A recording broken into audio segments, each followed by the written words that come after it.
Praise the lord. యేసునామమే జయము. మన రక్షకుడు, మన విమోచకుడైన యేసుక్రీస్తు అతి పరిశుద్ధమైన నామంలో అందరికీ వందనాలు. చిన్న ప్రార్థన ద్వారా రాత్రికాల వాక్య భాగం ధ్యానించుకుందాము.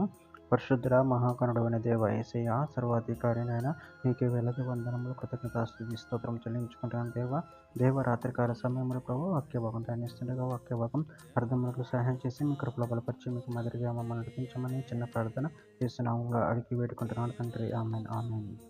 అపోస్తల కార్యముల గ్రంథం 17వ అధ్యాయం 28వ వచనము.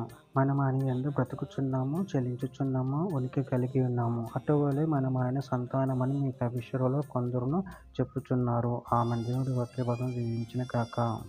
ప్రభునందు ప్రియులారా, ఇక్కడ వాక్య భాగాన్ని గమనించినట్లయితే మనం ఆయన యందు బ్రతుకుచున్నాము, చెలించుచున్నాము, ఉనికి కలిగి ఉన్నాము.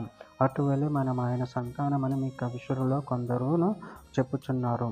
అదేవిధంగా వాక్య భాగంలో గమనించినట్లయితే కొరింథీయులకు రాసిన మొదటి పత్రిక 8వ అధ్యాయం 6వ వచనంలో ఆకాశమందైనను భూమి మీదనైనను దేవతలనబడినవి ఉన్నను మనకు ఒక్కడే దేవుడు ఉన్నాడు, ఆయన తండ్రి. ఆయన నుండి సమస్తమును కలిగిన ఆయన నిమిత్తము మనం ఉన్నాము.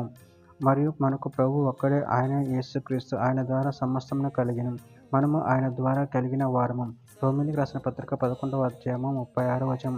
ఆయన మూలమునను ఆయన ద్వారాను ఆయన నిమిత్తమును సమస్తమును కలిగి ఉన్నవి. యుగముల వరకు ఆయనకు మహిమ కలుగును గాక. ఆమేన్. అపోస్తల కార్యముల గ్రంథం 14వ అధ్యాయం 17వ వచనం. ఆయనను ఆయన ఆకాశం నుండి మీకు వర్షమును, ఫలవంతములైన ఋతువులను దయచేయచ్చు, ఆహారమును అనుగ్రహించచ్చు, ఉల్లాసంతో మీ హృదయమును నింపుచు, మేలు చేయుట చేత తను గూర్చి సాక్ష్యము లేకుండా చేయలేదని బిగ్గరగా చెప్పిరి. అది కాండం 1వ అధ్యాయం 26వ వచనం. దేవుడు తన స్వరూపమందు మన పోలిక చొప్పున నరులను చేయుదుము. వారు సముద్రపు చేపలను, ఆకాశ పక్షులను, పశువులను, సమస్త భూమి మీద ప్రాకు ప్రతి జంతువుని ఏలుదురు కాక నీవు పలికెను. యోహాను సువార్త 11వ అధ్యాయం 25వ వచనం. అందుకు యేసు పునరుద్ధానమును జీవము నేనే, నా యందు విశ్వసించువాడు చనిపోయినను బ్రతుకును. యోహాను సువార్త 5వ అధ్యాయం 26వ వచనము. తండ్రి ఎలాగూ తనంతట తానే జీవం గలవాడై ఉన్నాడో, అలాగే కుమారుడును తనంతట తానే జీవం గలవాడై ఉండుటకు కుమారునికి అధికారం అనుగ్రహించెను. చివరిగా ఒక మాట, కొలస్సీయులకు రాసిన పత్రిక 1వ అధ్యాయం 17వ వచనం.